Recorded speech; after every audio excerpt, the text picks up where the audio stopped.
Estamos de volta e agora o nosso assunto é o parlamentarismo, o sistema de governo em que o presidente não é eleito diretamente pelo povo. Em tempos de crise política, muita gente tem suscitado se a mudança para essa forma de governar não seria uma solução para os problemas do país. Confira o comentário do cientista político Malco Camargos, agora no Horizonte em Foco. Novamente, assim como foi em 1961, o debate sobre o sistema de governo parlamentarista volta à tona como solução mágica para conter o avanço da crise política e econômica em que estamos inseridos. Os defensores do sistema parlamentarista apontam uma série de vantagens sobre o presidencialismo: maioria formada por antecipação, fim do loteamento de cargos no governo, diminuição dos custos das campanhas presidenciais e, principalmente, a possibilidade de substituição do primeiro-ministro em caso de ineficiência. Sobre a adoção do sistema parlamentarista, nossa própria experiência revela que, em momentos de crise do executivo, não necessariamente o parlamentarismo é capaz de gerar melhores resultados. Foi assim no período que antecedeu ao golpe de 1964 e pode ser assim novamente. Ademais, o sistema parlamentarista aumenta de sobremaneira os poderes do legislativo. E hoje, o foco da crise, por uma questão de interesse e posicionamento político, está mais no executivo do que no legislativo. Mas, se ampliarmos a lupa, se olharmos mais a fundo, nossos representantes dificilmente acharemos entre eles, no Congresso, pessoas que não passem pelos mesmos problemas que a presidente e que o partido dela vem enfrentando no momento. Em outras palavras, mesmo o presidente sendo eleito através de escolha majoritária e os parlamentares através de escolha proporcional, os entraves do financiamento de campanha e os vínculos privados entre representantes e empresas acontecem da mesma maneira.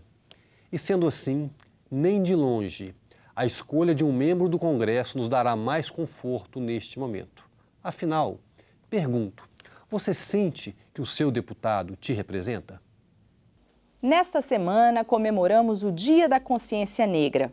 E, infelizmente, não há muito para se vibrar com a data. O racismo, mesmo depois de quase 120 anos de abolição da escravatura, ainda resiste no país, conhecido mundialmente pela mistura de raças. Isabel já perdeu as contas de quantas vezes sentiu que foi discriminada por causa da cor da pele. Muitas vezes, muitas vezes. Em loja, muitas vezes. Na época em que os casos aconteceram, ela não registrou queixa na polícia. Hoje, diz que faria diferente. Hoje eu tenho respaldo da lei, eu conheço a lei e eu posso usufruir desse direito. De acordo com a delegada Cristina Coelho, é importante que qualquer pessoa que se sinta ofendida faça uma queixa. É necessário que essa vítima procure a delegacia de polícia, faça a representação, procure a autoridade policial e manifeste o interesse em representar. A delegada explica que o Código Penal prevê 2 tipos de crimes relacionados à raça: injúria racial e racismo. Eles são diferentes. Que a injúria racial ela é prevista no Código Penal, no artigo 140, parágrafo 3º, e ela diz respeito a ofender a honra da pessoa. Já o crime de racismo, ele está previsto na Lei 7.716 e ele é de cunho discriminatório, também direcionado aos elementos de cor, raça, etnia, religião e procedência nacional, mas dirigido a um número indeterminado de pessoas, a um grupo indeterminado ou a uma coletividade. De acordo com os dados do IBGE de 2010, a população negra em Belo Horizonte é de pouco mais de 1.244.000 pessoas, o que representa 52,2% do total. E apesar de ser maioria, o negro ainda ocupa menos cargos gerenciais e tem renda familiar menor do que a dos brancos. Para a Prefeitura, isso é racismo institucional. O que mais nos preocupa é o racismo institucional. O racismo institucional é aquele que não é criminalizado, mas ele pode ser identificado a partir de uma leitura simples, conjuntural e a partir de uma leitura dos indicadores socioeconômicos e políticos. Para ajudar a reverter essa situação, a Prefeitura lançou neste ano um programa que vai certificar empresas que promovem a igualdade racial. E o objetivo é estimular, incentivar as empresas e instituições a desenvolverem ações no âmbito da promoção da igualdade racial e superação do racismo. O importante é dar um basta no preconceito. A gente acredita que a gente só pode superar o racismo através dessa parceria mesmo entre o poder público, privado e a sociedade civil como um todo. É difícil, mas com parcerias, dedicação, a gente pode superar sim. E as empresas que quiserem participar do programa da Prefeitura podem se cadastrar pelo site pbh.gov.br/igualdade racial. Cerca de 5.000 carteiras de identidade são perdidas todos os meses no estado de Minas Gerais. Saiba agora o que você deve fazer caso isso aconteça. As gavetas do Instituto de Identificação da Polícia Civil estão lotadas, cheias de identidades perdidas. Grande parte da população não procura os documentos depois de um roubo ou a perda. Você chegou a procurar seu documento? Não, procurei. Por quê? Porque eu sabia que eu não ia encontrar.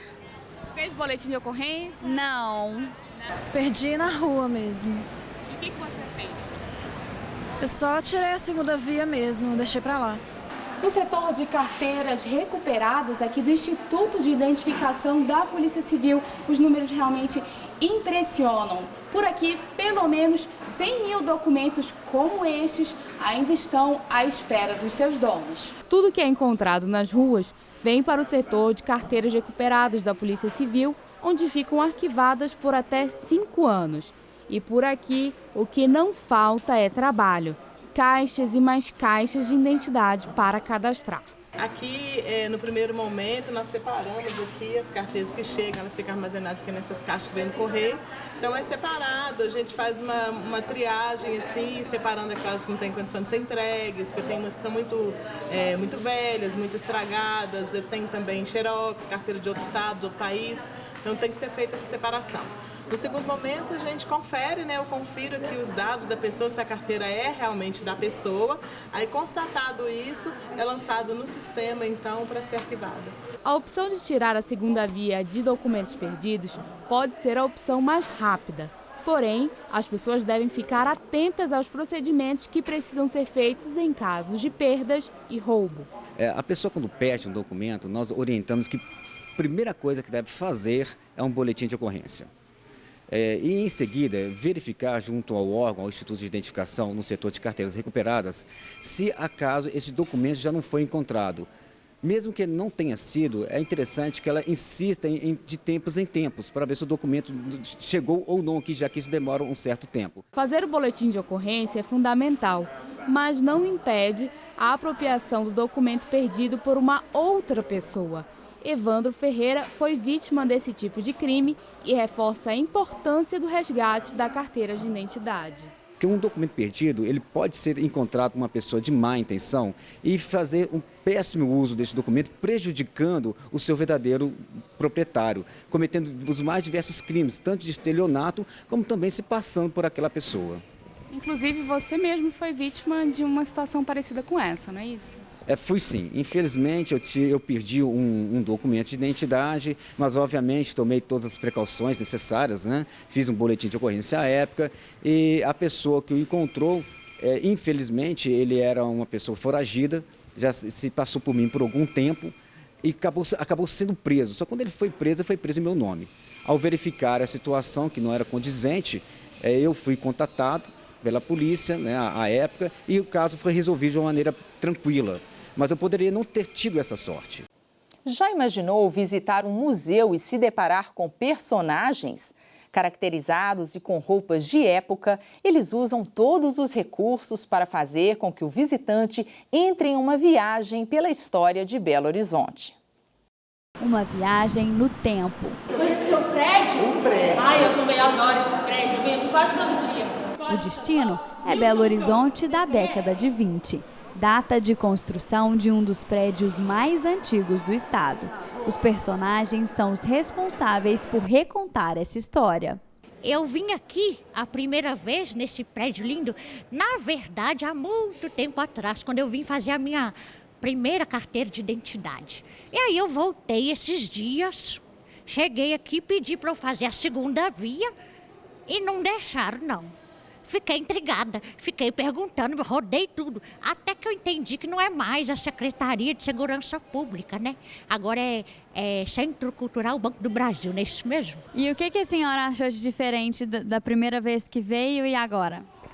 Ah, agora sim ele está mais bem cuidado, né?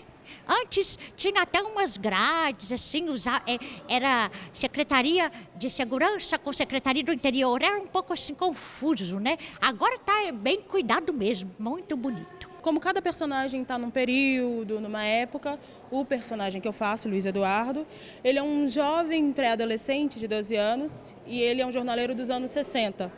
Então ele faz um recorte sobre esse período de BH, como estava esse prédio nesse período e um pouco falando sobre a estrutura do prédio, sobre a história, mas na visão dele, uma criança de 12 anos dos anos 60. Essa personagem, ela conta um pouquinho da história da cidade de Belo Horizonte e da fundação desse prédio, né, que se deu em 1930. Então ela conta um pouquinho, ela é da tradicional família Borges da Costa, que é de grande influência em Belo Horizonte na época de construção da cidade.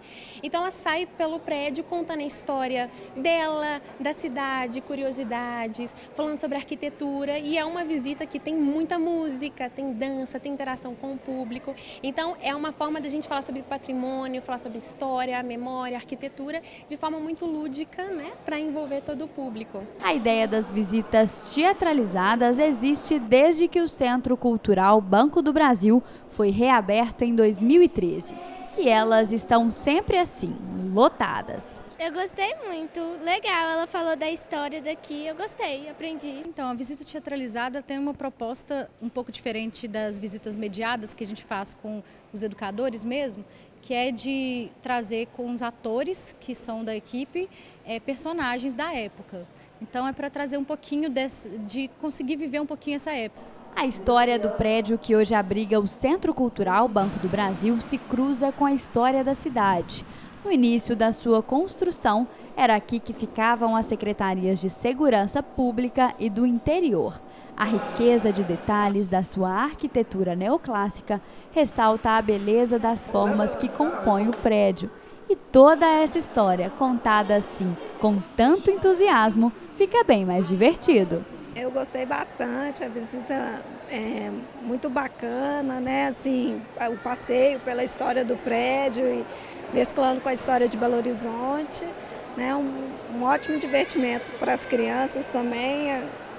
E uma última notícia, no dia 22 de novembro, domingo, a Arquidiocese de Belo Horizonte celebra a festa de Cristo Rei. Pela primeira vez, a comemoração acontece no terreno onde está sendo construída a Catedral Cristo Rei. A missa de encerramento será presidida por Dom Edson Oriolo. Outras informações no site da Arquidiocese. E o Horizonte Notícia fica por aqui. Acompanhe a nossa programação também pela internet. O nosso site é tvhorizonte.com.br. Espero vocês na próxima semana. Até lá!